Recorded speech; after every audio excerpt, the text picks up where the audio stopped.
Hello friends, hope you are ready for your exam. ചില friends എനിക്ക് comment ചെയ്തിരുന്നു, ടീച്ചറിൻ്റെ എല്ലാ വീഡിയോസും കണ്ട് ഞങ്ങൾ എക്സാമിന് റെഡി ആയിരിക്കുകയാണ്, ഇനി ക്വസ്റ്റ്യൻ പേപ്പർ കിട്ടിയാൽ മതി. I am so excited to hear that glad news. എക്സാമിന് ഇനി ചില ദിവസങ്ങൾ മാത്രമേ ഉള്ളൂ. ആ കുറച്ച് ദിവസം എങ്ങനെ നമുക്ക് മാക്സിമം യൂട്ടിലൈസ് ചെയ്ത് 80 ഔട്ട് ഓഫ് 80 സ്കോർ ചെയ്യാമെന്നുള്ള ചില ടിപ്സ് ഞാനിന്ന് നിങ്ങൾക്ക് പറഞ്ഞു തരാം. നിങ്ങൾക്കറിയാം, നമുക്ക് എക്സാമിന് ഫോക്കസ് ഏരിയ ഉണ്ട്. ഫോക്കസ് ഏരിയയിൽ 7 ലെസൺസ് ആണുള്ളത്. നമ്മുടെ ഫസ്റ്റ് യൂണിറ്റിലെ 3 L's of empowerment, any woman, match box, Horegallu, a 3 wheeled revolution, the hour of truth and the rise. ഇങ്ങനെ 7 ലെസൺസാണ് നമുക്ക് ഫോക്കസ് ഏരിയ ആയിട്ട് പഠിക്കാൻ തന്നേക്കുന്നത്. അതിൽ 2 പോയമാണുള്ളത്, എനി വുമൺ, റൈസ്. ഈ 2 പോയം നിങ്ങൾ നന്നായി പഠിച്ചു വയ്ക്കുക. കാരണം മിക്കവാറും ആ last question poem appreciation 2 poem compare ചെയ്യാൻ ചോദിക്കുന്നതിൽ ഒരു പോയം മിക്കവാറും ഇതിൽ നിന്ന് തന്നെയായിരിക്കും ചോദിക്കാൻ സാധ്യത. അതിൽ നിങ്ങൾ ചെയ്യേണ്ടത് ഈ 2 പോയമും കമ്പയർ ചെയ്യുന്നതിനാണ് 8 മാർക്സ്. അപ്പോൾ നിങ്ങൾ ഈ പഠിക്കുന്ന പോയമിൻ്റെ മാത്രം എഴുതിയാൽ നിങ്ങൾക്ക് 8 മാർക്സ് കിട്ടില്ല, അതിന് 4 മാർക്സാണ് തന്നേക്കുന്ന. വേറൊരു അൺനോൺ പോയം കൂടെ നിങ്ങളുടെ ക്വസ്റ്റ്യൻ പേപ്പറിൽ കാണും. ആ പോയമായിട്ട് നിങ്ങൾ ഈ പഠിച്ച പോയമിനെ കമ്പയർ ചെയ്യണം. അപ്പോൾ ആ രണ്ടും കമ്പയർ ചെയ്യുന്നതിനാണ് 8 മാർക്സ്, 4 + 4. ഓക്കെ, അപ്പോൾ അത് മനസ്സിലായല്ലോ. ആരും ആ ക്വസ്റ്റ്യൻ അവോയ്ഡ് ചെയ്യരുത്. എന്തെങ്കിലും എഴുതി വയ്ക്കുക, മിനിമം അതിന് 4 മാർക്സ് എങ്കിലും വീഴും. 80 മാർക്സിനാണ് ഇംഗ്ലീഷ് എക്സാം. എന്നാൽ ഇപ്രാവശ്യം നിങ്ങൾക്കൊരു ഓഫറുണ്ട്. അത് നിങ്ങൾക്കറിയാം. 160 മാർക്സിൻ്റെ ക്വസ്റ്റ്യൻ പേപ്പറിൽ കാണും. അതിൽ നിന്നും നിങ്ങൾക്ക് മാക്സിമം ക്വസ്റ്റ്യനും ആൻസർ ചെയ്യാം. എത്ര ക്വസ്റ്റ്യൻസിന് വേണമെങ്കിലും ആൻസർ ചെയ്യാം. നിങ്ങൾ എഴുതുന്ന എല്ലാ ആൻസറിനും നിങ്ങൾക്ക് മാർക്ക് കിട്ടും. അങ്ങനെ ഇതിനെക്കുറിച്ചുള്ള പല കാര്യങ്ങൾ ഞാൻ പല വീഡിയോസിലായി അപ്പോഴായിട്ട് നിങ്ങൾക്ക് അപ്ലോഡ് ചെയ്തിട്ടുണ്ട്.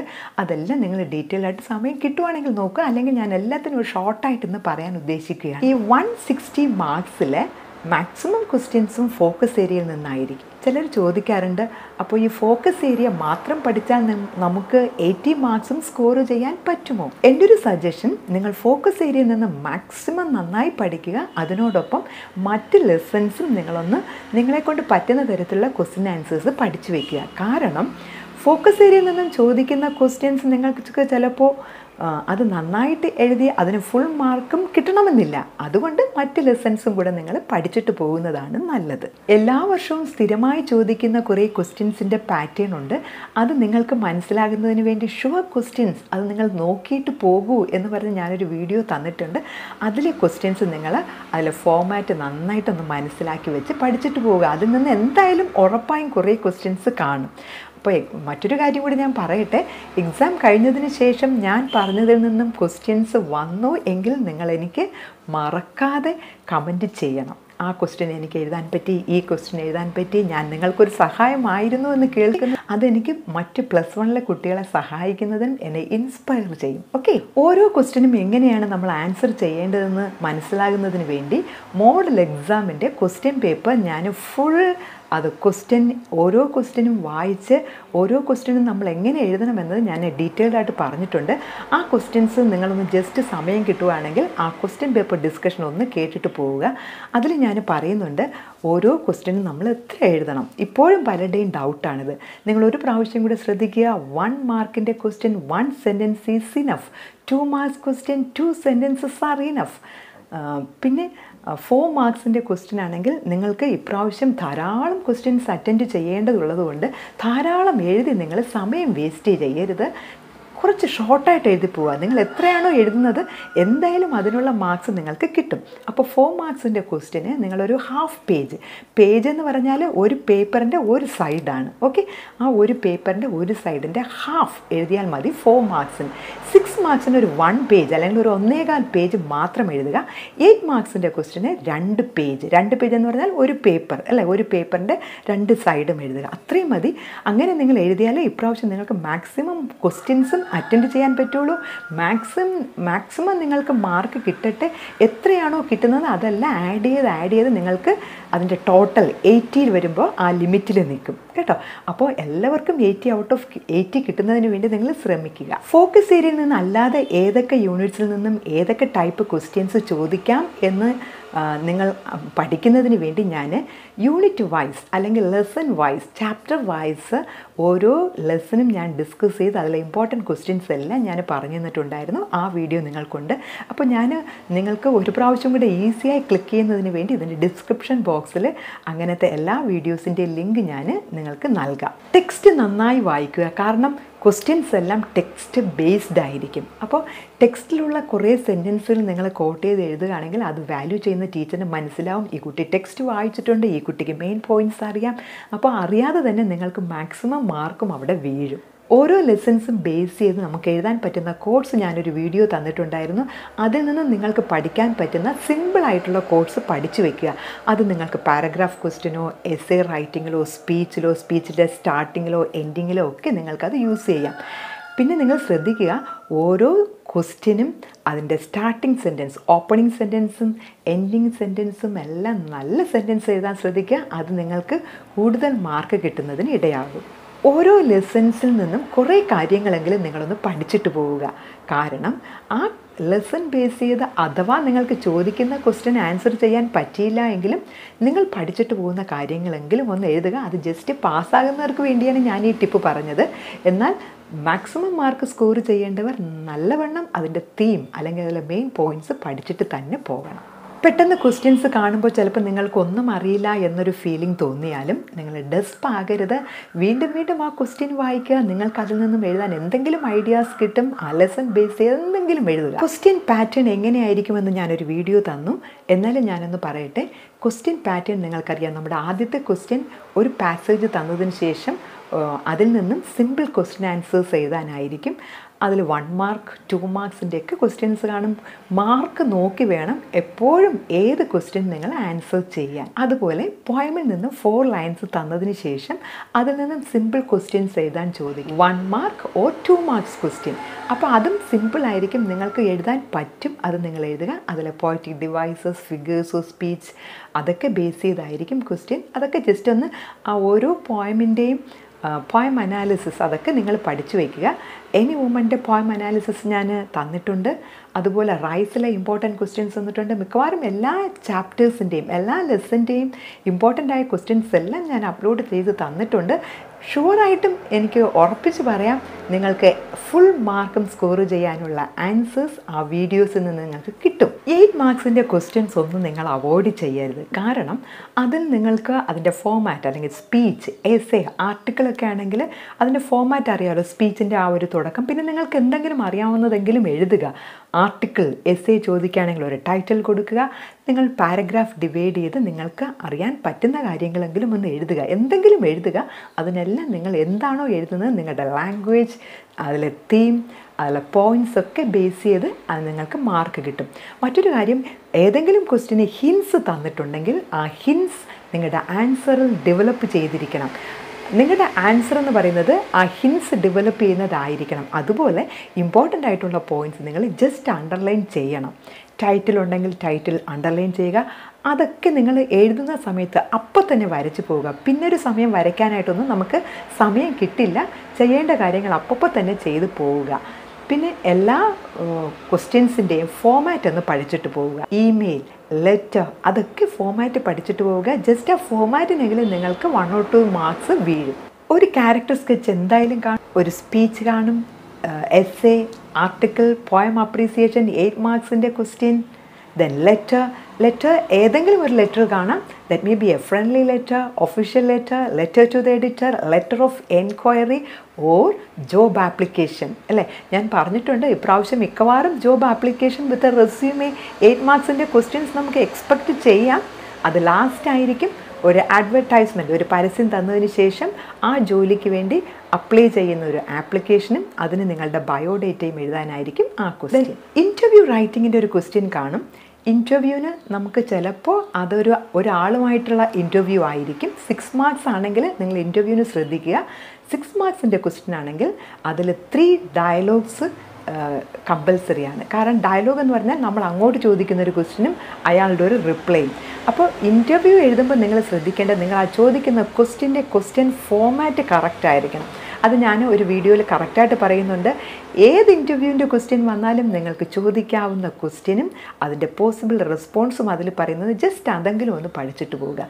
പിന്നെ ചിലപ്പോൾ ഇൻ്റർവ്യൂവിൻ്റെ ക്വസ്റ്റ്യൻ ഇങ്ങനെ ആയിരിക്കും, ആരോടെങ്കിലും ചോദിക്കാവുന്ന ഒരു 3 ക്വസ്റ്റ്യൻസ് അല്ലെങ്കിൽ 4 ക്വസ്റ്റ്യൻസ് അല്ലെങ്കിൽ 6 ക്വസ്റ്റ്യൻസ് എഴുതുക.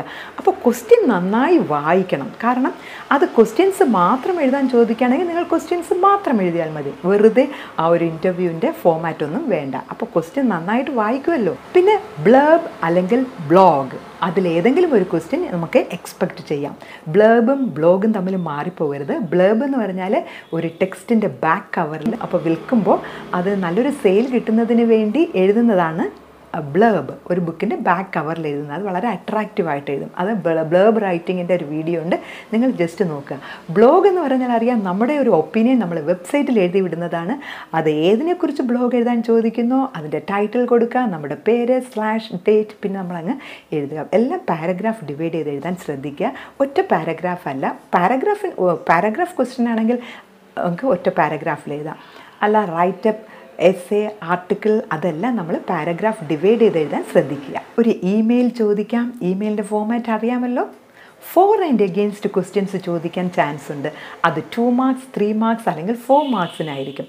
ആ ക്വസ്റ്റ്യൻ നമ്മൾ നന്നായിട്ടൊന്ന് വായിക്കും. ഒരു സ്റ്റേറ്റ്മെൻറ്റ് തന്നതിന് ശേഷം അതിന് എഗെയിൻസ്റ്റ് ആയിട്ടുള്ള പോയിൻറ്റ്സ് ആണോ എഴുതാൻ ചോദിക്കുന്നത്, അതിനെ സപ്പോർട്ട് ചെയ്ത് ഇൻ ഫേവർ ഓഫ് അല്ലെങ്കിൽ ഫോർ അല്ലെങ്കിൽ സപ്പോർട്ടിംഗ് സെൻറ്റൻസസ് ആണോ ചോദിച്ചത്, ക്വസ്റ്റ്യൻ നന്നായി വായിച്ചതിന് ശേഷം മാത്രം അത് എഴുതുക. ചിലപ്പോൾ ഈ ഫോർ ആൻഡ് എഗെയിൻസ്റ്റിൻ്റെ ക്വസ്റ്റ്യൻ ഇങ്ങനെ ആയിരിക്കും, right 2 points against the statement and 2 points in supporting the statement. അപ്പോൾ അങ്ങനെയാണെങ്കിൽ നമുക്ക് രണ്ടും എഴുതാം. ചിലപ്പോൾ അങ്ങനെയാണെങ്കിലോ ഇങ്ങനെയാണെങ്കിലോ. അപ്പോൾ എന്തായാലും ആ ക്വസ്റ്റ്യൻ നിങ്ങളൊന്ന് മനസ്സിലാക്കുക. സപ്പോർട്ട് ചെയ്യുകയാണെങ്കിൽ യെസ് അതിങ്ങനെയാണ് എന്ന തരത്തിൽ നിങ്ങൾ എഴുതുക. എഗെയിൻസ്റ്റ് ആണെങ്കിൽ അതിന് ഓപ്പോസിറ്റ് ആയിട്ടുള്ള കാര്യങ്ങൾ എഴുതണം. ഓക്കെ. റിപ്പോർട്ട് എഴുതാൻ വേണ്ടി ഒരു ക്വസ്റ്റ്യൻ കാണാം. അതിൽ നിങ്ങൾക്ക് കൺഫ്യൂഷൻ വരരുത്. ചിലപ്പോൾ റിപ്പോർട്ടഡ് സ്പീച്ച് കാണും. അത് ഒരു ഡയലോഗ് തന്നതിന് ശേഷം റിപ്പോർട്ട് ദ ഫോളോയിങ് എന്നായിരിക്കും ക്വസ്റ്റ്യൻ. അത് നിങ്ങൾ ഐഡൻറ്റിഫൈ ചെയ്യുക. That will be reported speech. നമ്മുടെ ഗ്രാമറിൽ reported speech എഴുതാനായിരിക്കും.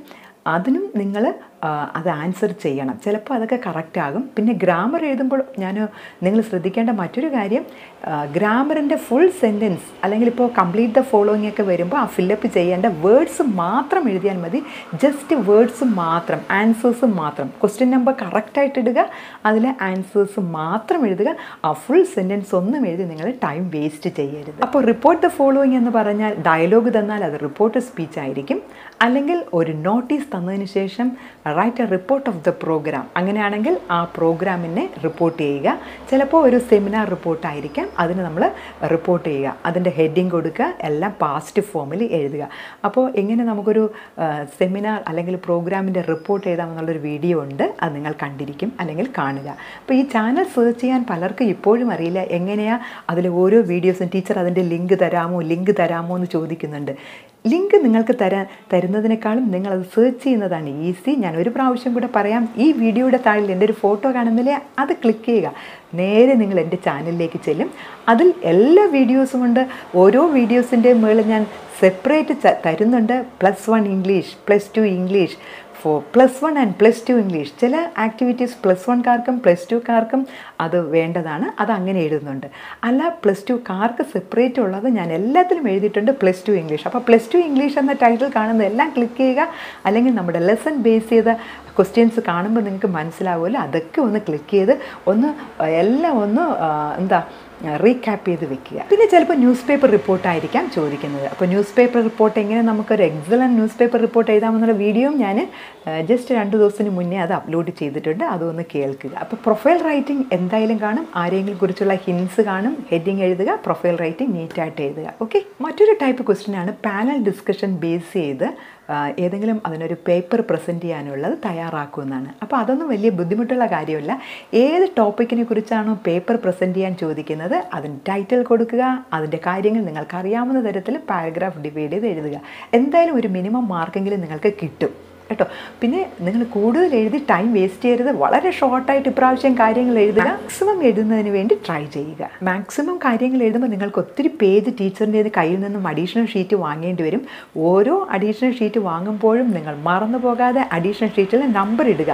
1, next additional sheet വാങ്ങുമ്പോഴേക്കും 2, next 3, അങ്ങനെ അഡീഷണൽ ഷീറ്റ് നമ്പർ ഇട്ട് വയ്ക്കുക. അപ്പോൾ നിങ്ങൾക്ക് ലാസ്റ്റ് ഈ പേപ്പർ എല്ലാം നിങ്ങൾ പിൻ ചെയ്ത് കൊടുക്കുന്ന ടൈമിൽ നിങ്ങൾക്ക് പേപ്പേഴ്സ് തമ്മിൽ മാറിപ്പോകില്ല. അല്ല എങ്കിൽ നിങ്ങൾ എത്ര എഴുതിയാലും പേജുകൾ തമ്മിൽ മാറിപ്പോയാൽ നിങ്ങൾ എഴുതിയതിൻ്റെ ഇഫക്റ്റ് നിങ്ങൾക്ക് കിട്ടില്ല, അതിൻ്റെ റിസൾട്ട് കിട്ടില്ല, നിങ്ങൾക്ക് മാർക്സ് കുറഞ്ഞു പോകും. അതുകൊണ്ട് പേപ്പർ പിൻ ചെയ്യുമ്പോൾ വളരെ ശ്രദ്ധിക്കുക. അതിന് നിങ്ങൾ എഴുതുമ്പോൾ തന്നെ ഓരോ അഡീഷണൽ ഷീറ്റിനും നമ്പർ ഇട്ട് വയ്ക്കുക. +2 ഇംഗ്ലീഷിന് ചോദിക്കാവുന്ന ഗ്രാമർ ഏതൊക്കെയാണെന്ന് ഞാൻ പല വീഡിയോസായി നിങ്ങൾക്ക് തന്നിട്ടുണ്ട്. Reported speech, edit the following എന്ന് പറഞ്ഞാൽ ഒരു പാസേജ് തന്നതിന് ശേഷം നിങ്ങൾ അതിൽ നിന്ന് എറേഴ്സ്, അതിൽ മിസ്റ്റേക്സ് കണ്ടുപിടിച്ച് അത് നിങ്ങൾ കറക്റ്റ് ചെയ്യുക. അപ്പോൾ അതിനൊക്കെ നിങ്ങൾ ക്വസ്റ്റ്യൻ നമ്പർ ഇട്ട് ആ വേർഡ്സ് മാത്രം ജസ്റ്റ് എഴുതിയാൽ മതി കേട്ടോ. നിങ്ങൾക്ക് അതിൻ്റെ ഫുൾ മാർക്സും കിട്ടും. പിന്നെ പാസീവ് വോയിസ് വരാം. അപ്പോൾ അങ്ങനെയുള്ള സിമ്പിൾ ഗ്രാമർ എല്ലാം ഞാൻ അപ്ലോഡ് ചെയ്തിട്ടുണ്ട്. ജസ്റ്റ് ഒന്ന് ഓടിച്ച് നോക്കുക കേട്ടോ. എക്സാം ഹാളിൽ കയറിയതിന് ശേഷം നിങ്ങളുടെ ടൈം മാനേജ്മെൻറ്റ് മറന്നു പോകരുത്. ടൈം മാനേജ്മെൻറ്റ് വീഡിയോ ഞാൻ അപ്ലോഡ് ചെയ്ത് കഴിഞ്ഞു. എങ്ങനെയാണ് നിങ്ങൾ എക്സാം ഹാളിൽ കയറിയതിന് ശേഷം ടൈം മാനേജ് ചെയ്യേണ്ടത്. ഇപ്രാവശ്യം മിക്കവാറും ഈ ഒരു കോഡ് സ്പെഷ്യലായിട്ട് എക്സാം വാല്യുവേഷൻ വളരെ ലിബറലായിരിക്കും. നിങ്ങൾ പേടിക്കേണ്ട. വളരെ ലിബറൽ എന്ന് പറഞ്ഞാലും പേപ്പറിൽ എന്തെങ്കിലും ഉണ്ടെങ്കിലേ നമുക്ക് മാർക്കിടാൻ പറ്റുള്ളൂ കേട്ടോ. അപ്പോൾ നിങ്ങൾ എഴുതുക, ലിബറലായിരിക്കും. ജയിക്കേണ്ട കുട്ടികൾ എന്തെങ്കിലുമൊക്കെ എഴുതുക. മാക്സിമം മാർക്ക് കിട്ടേണ്ട കുട്ടികൾ അതനുസരിച്ച് നിങ്ങൾ ആൻസേഴ്സ് എഴുതുക. വളരെ കൂളായിട്ട് എക്സാം ഹോളിലായിരിക്കുക നിങ്ങൾ എഴുതുക. ടെൻസ്ഡ് ആകരുത്. ടെൻസ്ഡ് ആകയാൽ നിങ്ങൾക്ക് ക്വസ്റ്റ്യൻസ് വായിക്കുന്നത് മനസ്സിലാകില്ല. പിന്നെ എന്തെങ്കിലുമൊക്കെ എഴുതും. ക്വസ്റ്റ്യൻ ഒന്നായിരിക്കും, ആൻസർ വേറെ ആയിരിക്കും കേട്ടോ. അതുകൊണ്ട് വളരെ മനസ്സ് നിങ്ങൾ കൂളായിട്ടിരുന്ന് എക്സാം എഴുതുന്നതിന് നിങ്ങൾ ശ്രമിക്കുക. ഇപ്രാവശ്യം നിങ്ങൾ എക്സാം എഴുതുമ്പോൾ ഞാൻ മനസ്സുകൊണ്ട് നിങ്ങൾക്ക് വേണ്ടി പ്രാർത്ഥിക്കുകയായിരിക്കും. എല്ലാവരും നന്നായി എഴുതട്ടെ. കഴിഞ്ഞ വർഷം A ഗ്രേഡ് കിട്ടിയവർ ഒന്ന് ആഞ്ഞു പിടിക്കുക. നിങ്ങൾ 80 ഔട്ട് ഓഫ് 80 സ്കോർ ചെയ്യുകയാണെങ്കിൽ നിങ്ങൾക്ക് ഇപ്രാവശ്യം A+ കിട്ടും. അങ്ങനെയാണെങ്കിൽ നിങ്ങൾക്ക് ഇംഗ്ലീഷിന് മാക്സിമം മാർക്കും സ്കോർ ചെയ്യും. അപ്പോൾ എല്ലാ കാര്യവും മനസ്സിലായാൽ ക്വസ്റ്റ്യൻ നമ്പർ കറക്റ്റായിട്ട് ഇടുക. എല്ലാത്തിൻ്റെയും ഫോമാറ്റ് നിങ്ങൾ പഠിച്ചു വയ്ക്കുക. കോഡ്സ് യൂസ് ചെയ്യുക. അണ്ടർലൈൻ ചെയ്യുക. മെയിൻ പോയിൻറ്റ്സ് അണ്ടർലൈൻ ചെയ്യുക. ഓരോ ക്വസ്റ്റ്യൻ്റെയും സ്റ്റാർട്ടിങ്ങും എൻഡിങ്ങും നന്നായി എഴുതുക. എൻ്റെ ഹെൽപ്പ് നിങ്ങൾക്ക് ഹെൽപ്ഫുൾ ആയെങ്കിൽ നിങ്ങൾ ഉറപ്പായും മറക്കാതെ കമൻറ്റ് ചെയ്യണം. Wishing you the good tidings. Bring home the good result.